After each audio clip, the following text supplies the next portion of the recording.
এই জমানায় আমি অনেক সাধক দেখেছি, তার মধ্যে দুইজন সাধককে আমি বলতে পারি না। একজন হচ্ছেন আল্লামা বড় সাহেব কিবলা মাদ্দাজিলুল আলী, ইনার সাথেও আমার অনেক সফর ইনশাল্লাহ হয়েছে, হবে। সাহেব কিবলার সাথেও আমি সফর করেছি। আল্লামা সাহেব কিবলা ফুলসতির সাথে দেশে বিদেশে আমি অনেক সফর করেছি, বড় সাহেবের সাথে করেছি, আসাবজাদার সাথে করেছি, এবং আল্লামা লুতুর রহমান মাদ্দাজিল্লাহ তিনার সাথেও আমি যা করেছি, আমি এই দুইজনকে বলার মতো না।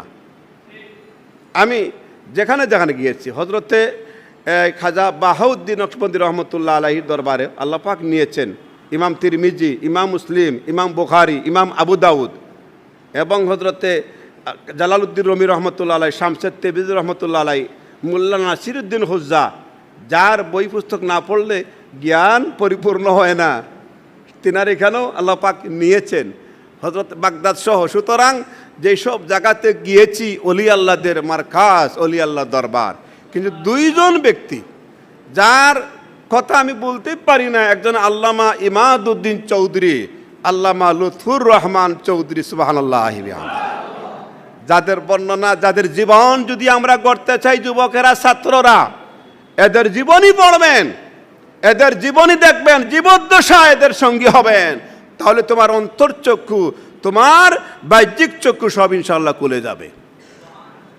আমরা অলি আল্লাহদেরকে নিয়ে অনেক কিচ্ছা কাহিনী বাংলাদেশে শুনেছি। ছোট্ট কটা ছাত্ররা জেনে রাখবা, মাত্র 44 লক্ষ ইহুদি পৃথিবীতে। কত লক্ষ? কত লক্ষ? 44 লক্ষ ইহুদি পৃথিবীকে তছনছ করতে, পৃথিবীকে না চাচ্ছে। 750 কোটি মানুষের মধ্যে 44 লক্ষ ইহুদি, আর প্রায় 250 কোটি মুসলমান। সুতরাং আমরা ঐক্যবদ্ধ হতে পারতেছি না। আজকে আমাদেরকে যারা মদিনাওয়ালাকে শ্রদ্ধা করে, যারা হায়াতুন নবী মানে, যারা নুরুন নবী মানে, যারা সাহাবায়ে কেরামদেরকে মানে, যারা আহলে বাইতকে মানে, যারা ওলি আল্লাহকে মানে, যারা মিলাদ কিয়াম মানে, যারা জিয়ারত মানে, যারা কবর জিয়ারত মানে, যারা নামাজের পরে মুনাজাতকে মানে, তাদের মধ্যে আমাদের কোনো বিভেদ থাকা ঠিক না। আমাদের মধ্যে ঐক্য হওয়ার দরকার আছে না নাই বলে? এই বিষয় নিয়ে আমরা কমপক্ষে একমতে আগাইতে হবে। আজকে ওয়াহাবিরা, জামাতি, ওয়াহাবি, সালাফি এবং লা মাজহাবি, মাজহাব এখন 5টা। কয়টা? 5টা। আমরা 4টা মানি, একটা আবিষ্কার হয়েছে, এটার নাম হচ্ছে লা মাজহাবি। এটার নাম কি? লা মাজহাবি। এটাও একটা মাযহাব, এটাও একটা মাযহাব। আমরা মানি ইমাম আবু হানিফাকে মানি, ঠিক কিনা বলেন? ইমাম শাফিকে শ্রদ্ধা করি, ইমাম আহমদ ইবনে হাম্বলকে আমরা শ্রদ্ধা করি, ইমাম মালিকের করি, আর নতুন আবিষ্কৃত আরেক ইমাম আলবানীকে আমরা মানি না। কারণ ইনার মধ্যে আমার নবীর সুন্নাহ নাই, আমার নবীর আদর্শ নাই, সাহাবায়ে কেরামের আদর্শ নাই, ঠিক কিনা বলেন? এই জন্য এই মাযহাবকে আমরা মানি না। তারা কিন্তু ঐক্যবদ্ধ। যারা মিলাদের বিরুদ্ধে তারা সব ঐক্যবদ্ধ, যারা ওলি আল্লাহর বিরুদ্ধে তারা সব ঐক্যবদ্ধ, যারা কিয়ামের বিরুদ্ধে সব ঐক্যবদ্ধ, মুনাজাতের বিরুদ্ধে সব ঐক্যবদ্ধ, ঠিক কিনা বলেন? আমরা ওলি আল্লাহ যারা মানি, আমাদের মধ্যেও এক ঐক্যর দরকার আছে। আলহামদুলিল্লাহ, আজকের এই সেমিনারের মাধ্যমে আমি দাবি করব, আমাদের মধ্যে পরস্পর যারা কমপক্ষে সাহাবায়ে কেরামকে মানে, যারা ওলি আল্লাহকে মানে, যারা দোয়া মানে, জিয়ারত মানে, মিলাদ কিয়াম মানে, যারা নুরুন নবী মানে, হায়াতুন নবী মানে, তাদেরকে নিয়ে আমরা কমপক্ষে ঐক্যবদ্ধ হওয়ার একটা প্ল্যাটফর্ম হওয়া দরকার আছে, এটা আমি মনে করি। আশা করি এই মান্নানিয়া ফাউন্ডেশনের কর্তৃপক্ষ তিনারাও এই ব্যাপারে সব সময় একমত। আমি দেখছি যে হিঙ্গারকুড়ি দরবার শরীফে এই মতাদর্শে যারা আছে সবাইকেই তিনারা সবসময় দাওয়াত করেন এবং সকলকেই হিঙ্গারকুড়ির সাবে আদর করেন, মহব্বত করেন। এটা আমরাও চাই। আমরা মান্নানিয়া ফাউন্ডেশনের পক্ষ থেকে অলি আল্লাহর প্রয়োজন, অলি আল্লাহদের মান ইজ্জত, অলি আল্লাহদের কারামত, অলি আল্লাহদের দরবার আমরা সুরক্ষার জন্যে যে কোনো ডাক যদি আসে, যে কোনো আহ্বান যদি আসে, আমি সবার আগে থাকতে চাই। আপনারা কি থাকতে রাজি আছেননি? কারা আছেন দেখে আবার হাত দেখান। এটা হচ্ছে আমাদের ঈমান, ঠিক কিনা? এটা হচ্ছে আমাদের আকীদা। একটা কথা খেয়াল রাখবেন, হযরতে শাহজালাল রহমতুল্লাহ আলাইহি কয়েকটা জিনিস সাথে এনেছিলেন।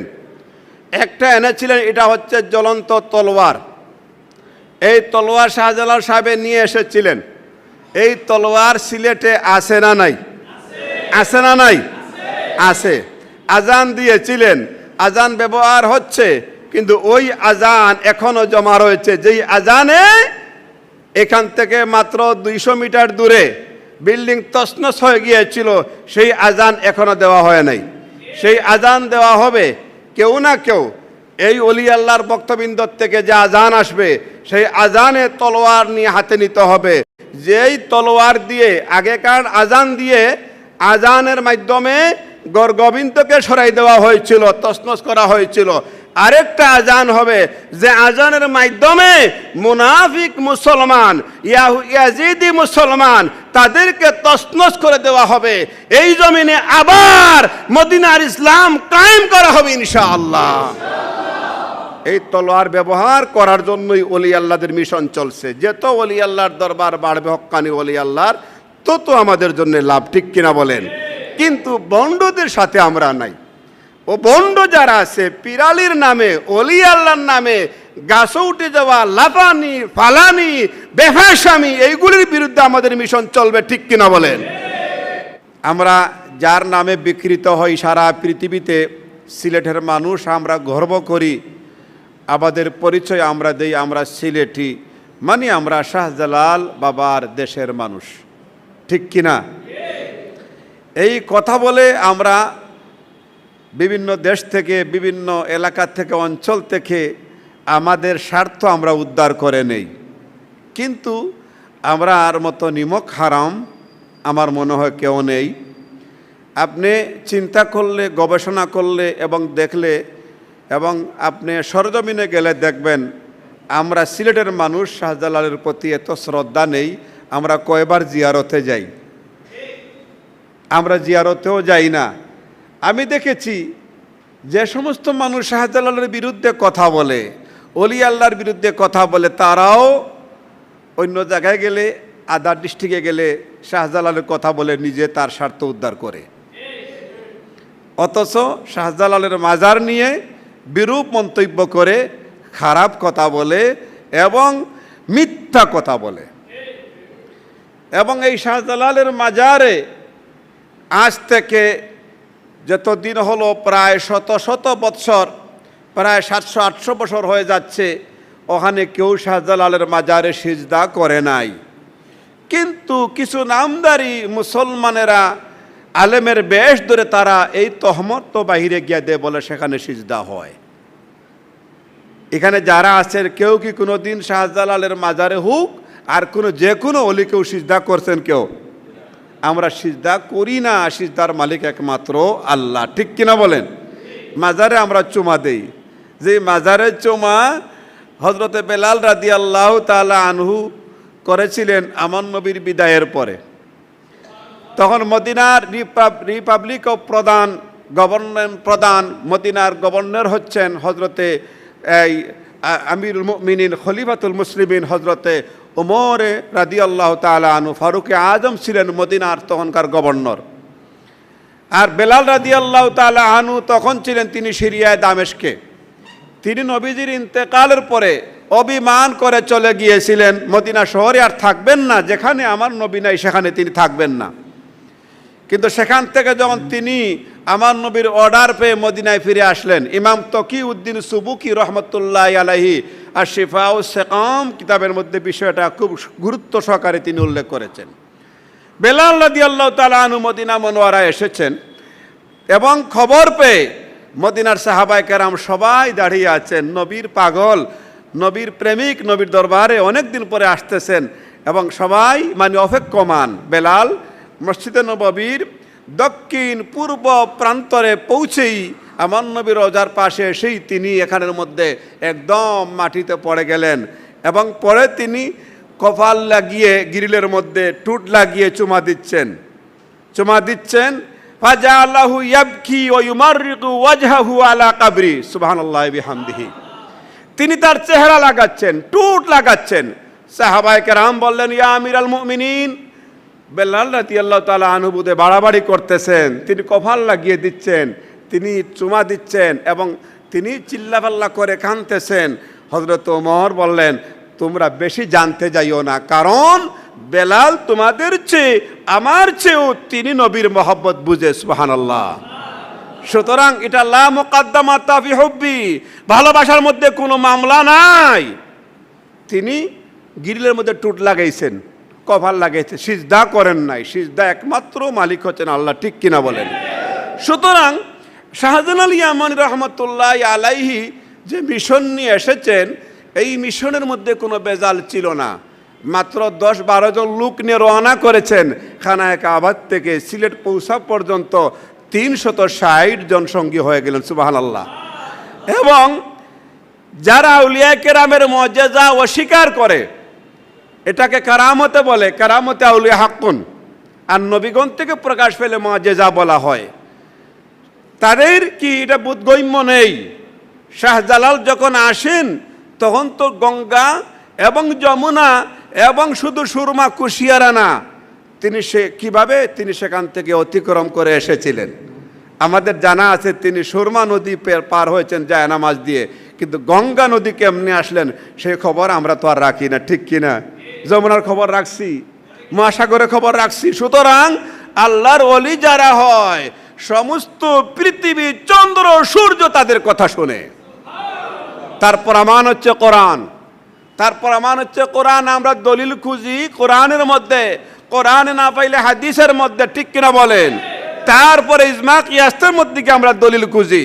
আপনাদের কি জানা নাই? জানা নাই আমার নবী পৃথিবীতে আসার পূর্বে প্রায় 350 বছর পূর্বে বাদশাহ তাকিয়ানুর যুগের 7 জন যুবকের কাহিনী কি জানা নাই? যারা সচিব ছিলেন, যারা উপসচিব ছিলেন, যারা সচিবালয়ের কর্মকর্তা ছিলেন, তারা সঠিক পথ পাওয়ার কারণে বাদশাহ দাকিয়ানুস তাদের উপরে জুলুম শুরু করে দিলে তারা রাজ্য ছেড়ে জঙ্গলবাসী হয়েছিলেন। আর আমার আল্লাহ কোরআনে বলেছেন, বিসমিল্লাহির রহমানির রহিম, ওয়াতারাশ শামসা ইযা তালাআত তাযাওয়ারু আন কাফিহিম যাতাল ইয়ামিন ওয়া ইযা গরাবাত তাকরিদুহুম যাতাশ শিমালি ওয়া হুম ফি ফাজওয়াতিম মিন। সুবহানাল্লাহ।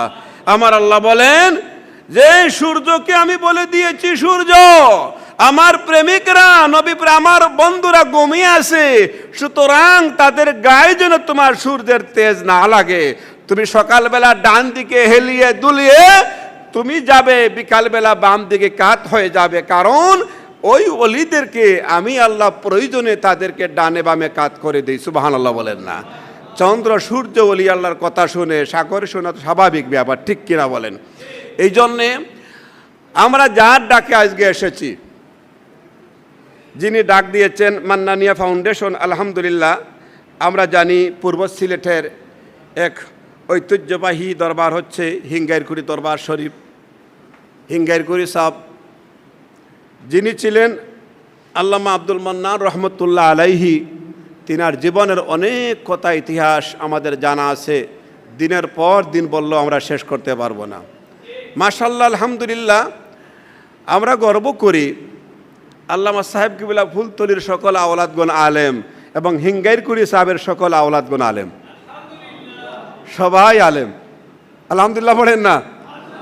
কারণ আমার অলি আল্লাহর দরবার সম্বন্ধে অনেক আল্লাহর রহমতে জানা হয়ে গেছে। পৃথিবীর আনাচে খানাচে, গ্রামে গঞ্জে, শহরে বন্দরে, পাহাড়ে পর্বতে, নদী নালা, সাগরে বন্দরে, আকাশে বাতাসে যত অলি আল্লাহর আস্তানা আছে, আল্লাহ পাক এই গোলামকে নিয়েছে। আলহামদুলিল্লাহ বলেন না?